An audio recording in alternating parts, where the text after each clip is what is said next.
Olá pessoal, bem-vindos a mais um episódio do podcast Literatura no Ar. Eu sou a Mariane e eu estou aqui com a Ana Lara e com a professora Carolina. E hoje elas vieram falar sobre o livro Capitães da Areia, de Jorge Amado. Bom, eu sou a Carolina, né? A gente veio da escola Casimiro de Abreu e a gente desenvolveu um trabalho na escola que é chamado Café Literário. E nesse dia, os alunos eles contam sobre os livros, né? Sobre as impressões deles, sobre as suas leituras, né? Então eu convidei também a aluna Ana Lara para hoje vir aqui falar um pouco sobre o livro que ela leu, que é o Capitães da Areia.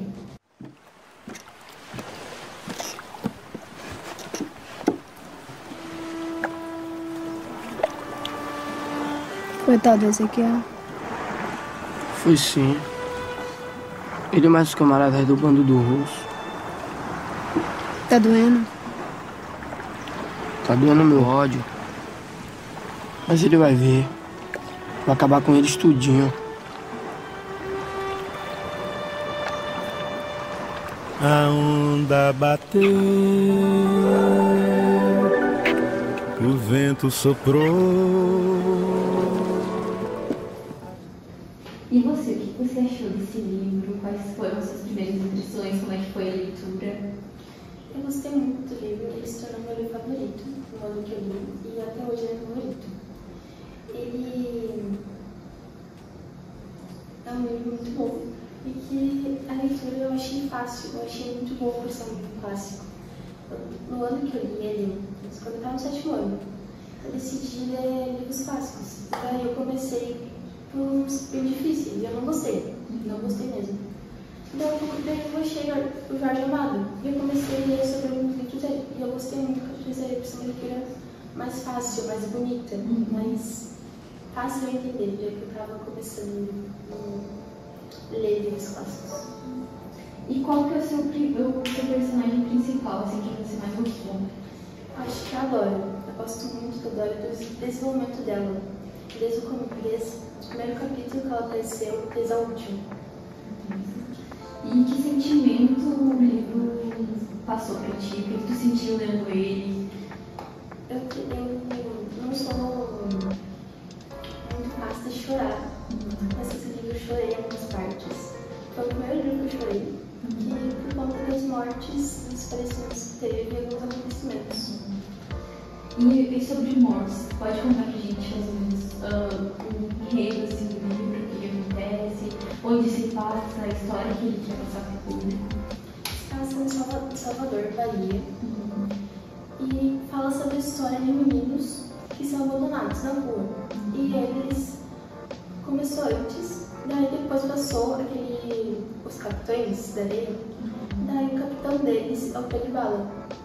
Daí, antes dele ser o capitão, outros acharam um trapiche, que era um casarão antigo, na beira da praia.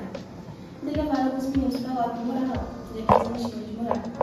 E quando o Pedro Bala teve idade para ser capitão, eles tornaram o capitão deles e começou a mandar neles. Só que como eles viviam na rua, eles não tinham o que comer, dinheiro, não tinham nada. Não tinham banho nem nada. Não tinham literalmente nada. Daí eles começaram a roubar. Roubar. E daí aparecem jornais locais sobre os jovens que furtavam, que viviam do furto. Daí vai passando, o livro se vai contando os roubos deles. Vai contando toda a história de cada um, o desenvolvimento de cada um. O Pedro Bala, ele sempre foi muito mais decidido. Ele sempre foi o capitão desde novo, ele estava destinado a ser o capitão deles. E depois, ele tinha um Charles Escudeiro, o professor. O professor ele era o único que sabia ler, meio 100 meninos. Ele era o único que sabia ler. Daí ele se contava, ele lia as notícias e trazia a gente se tornando famoso. Eles queriam ser famosos de uma forma, mesmo sendo coisas como ladrões. E daí vai vir mais meninos. Daí tem uma parte da história onde tem um menino que ele era muito amigo do padre e ele era muito fiel à religião. E e ele tinha um altar improvisado entre o bicho. Daí, lá ele tinha ganhado um cintinho de ouro do padre. Daí, um outro menino, dos Capitães de Areia, ficou com inveja, queria aquele ouro. Numa noite, ele pegou aquele ouro do jovem, né, do pirito, com o ouro dele. E daí, a única regra que eles tinham entre eles era não roubar entre si. Podia roubar de qualquer uma cidade, menos deles da casa. Daí, o menino rouba. Daí, ele é expulso dos Capitães de Areia. Ele se torna o inimigo do Pedro Bala. E daí, ele sai e monta um grupo só dele para combater o Pedro Bala. Daí, uma noite, daí a Dora, a mãe dela e os pais dela morreram. Ela só tinha um irmão dela, de 6 anos. Daí, ela saiu de onde ela morava e foi até Salvador. Daí, ela passou uma noite na rua, procurando emprego e não conseguiu. Daí, o professor achou ela na rua e ela se tornou a única menina do grupo. Ela disse: não, vai ficar lá com a gente, aqui não pode ficar. Daí ele levou a Dora e o irmão dela, o Zé Furinha. Daí eles foram, daí o Pedro Bala não gostou nada disso, e nem os outros, porque só podia ter meninos, não meninas. Daí não, tu fica aí por 3 dias. E ela ficou. No quarto dele, no 3º dia que ela tinha dado embora, eles deixaram ela ficar. Passou em 3 dias, ela provou que ela era tão destruída como eles. Ela era mais valente que eles. Ela se tornou um Capitão de Areia. E assim, ela começa a furtar junto com eles e mostrar o quanto ela era valente. Mesmo sempre furtando, mostrava a valentia dela. E bom, vai falando que eles têm coração. Todo mundo da cidade acha que eles não têm coração. Mas na verdade eles têm uma paixão. Eles têm amor, porque eles têm amizade. A amizade deles, elas são entre os alunos da cidade, jovens e furtados. Daí uma noite, o Pedro Bala sai com o amigo dele na rua. Daí nessa rua, o amigo dele sai, vai para outro canto. Daí chega esse que tinha pegado o Pedro Bala antes, o Ezequiel. Ezequiel chama o bando dele e começa a bater no Pedro Bala, sozinho. Daí o Pedro Bala foge, todo machucado. Daí essa parte já tá no romance com a Dora, Pedro Bala. E o professor está apaixonado pela Dora também. E a Dora, ela se torna mãe deles, a Alessandra mais nova que eles, tem 15, 16 anos, ela se tornou uma irmã para os mais velhos, uma mãe para os mais novos. Porque ela era antes dela ela era uma dona de casa, já que a mãe dela estava doente e cuidava da mãe dela. Daí eles começam a planejar um plano para combater o Ezequiel e o bando dele. Daí uma noite eles dizem: ó, a gente vai lá debater Ezequiel. Daí o Ezequiel fica sabendo. Daí, nessa noite marcada, eles vão combater, eles brigar. Daí, nessa parte, o Pedro Bala já estava pronto para matar Ezequiel. Mas ele disse: não, eu não queria que ele me matasse. Então eu não vou matar ele. Nessa hora chegam os policiais, que já não gostavam do Pedro Bala, o Pedro Bala já tinha sido preso. Então ele foi preso na noite e foi capturado por eles. E a Dora foi levada ao mundo lento. Daí, lá a Dora ficou muito doente. E o Pedro Bala ficou preso. E lá ele foi espancado, ele foi muito maltratado. E lá o policial disse que ele não tinha coração. Nasceu na rua e ia morrer na rua. Nasceu ruim e ia morrer ruim. Mas na verdade, ele nasceu bom. Mas a sociedade botou ele como ruim. Ele teve que ser ruim para se defender da sociedade. Conseguiu sobreviver. Daí ele ficou preso, daí ele conseguiu fugir. Nessa hora daí ele conseguiu fugir e foi buscar a Dora. A Dora já estava quase morrendo daquela hora. Daí foi eles, os garotos, pegaram a Dora. Disseram agora pro Piche. E lá eles chamaram a dona Aninha, que era uma mãe de santo que gostava deles e que eles ajudavam ela. E elas ajudavam ele quando alguém estava doente. E chamaram o padre da igreja local. Daí tentaram fazer de tudo para ela sobreviver. Não, ela sobreviveu. Daí na noite que ela morre, eles todos ficam luto. Nem o menino não fica em luto. Todos ficam luto, todos dormem, não conseguem dormir. Mais de 100 meninos que estavam lá, nenhum daqueles meninos conseguiu dormir naquela noite. Daí o Pedro Bala começa a não saber o sentido dele. O sentido dele era roubar antes, conseguir uma vida. Mas ele perdeu quando a Dora morreu. O professor também. O professor era muito puxado por ela e também não tinha mais um motivo de viver. O motivo que ele tinha, ele desenhava muito bem. Daí ele tinha ganhado uma oportunidade de ir para o Rio de Janeiro, lá ter uma vida como artista. Daí lá ele foi, ele recebeu uma notícia no jornal, onde tinha se tornado um grande artista. Pedro Bala, ele deixa os Capitães da Areia, deixa ela no seu lugar e vai ver a vida dele. Daí lá ele continua com os ideais dele. O pai dele era revolucionário na Bahia. Ele foi morto sendo revolucionário. Pedro Bala queria seguir a mesma história do pai dele. E assim ele seguiu na vida fora da Bahia. E outros personagens que tinham secundários, que também são muito bons e teve um desenvolvimento muito grande deles. E como a pobreza e o abandono influenciam na vida dos personagens? O que tu acha? Como eles não tinham condições, eles tinham que dar conforto. E todos tinham que dar conforto.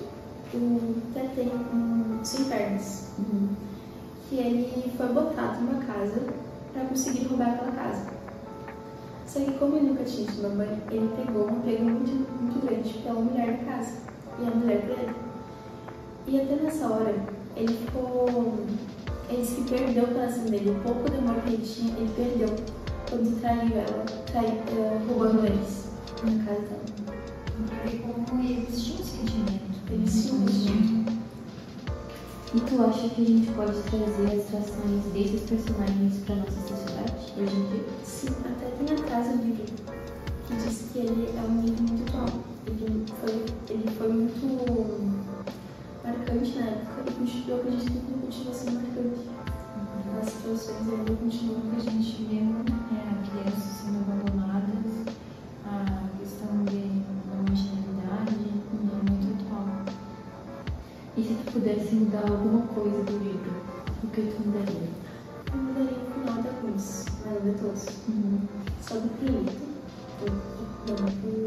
sem cartas, sem pernas, já que ele tinha perdido o motivo de viver. O único amor que ele tinha foi um cachorro que ele encontrou. E aí os policiais estavam pegando ele, estavam pra capturar ele. E ele estava com um penhasco. Ele decidiu morrer do que ser preso, porque não tinha mais nenhum amor. E nem o cachorro dele, e o cachorro dele ficou lá chorando. E também da Dora que morreu tão jovem. Mas o livro diz que as pessoas corajosas que morriam se tornavam estrelas. E quando não se tornavam estrelas, se tornavam santos dos negros. E a Dora assim se tornou uma santa para eles e uma estrela do sol. Daí ela se tornou como corajosa como ela queria ser. E como tu descreveria o contexto desses personagens? Eles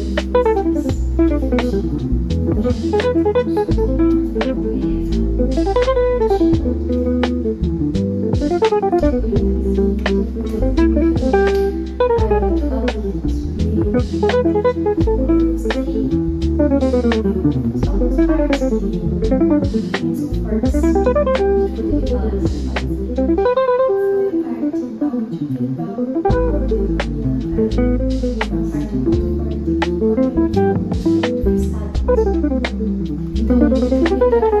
todas as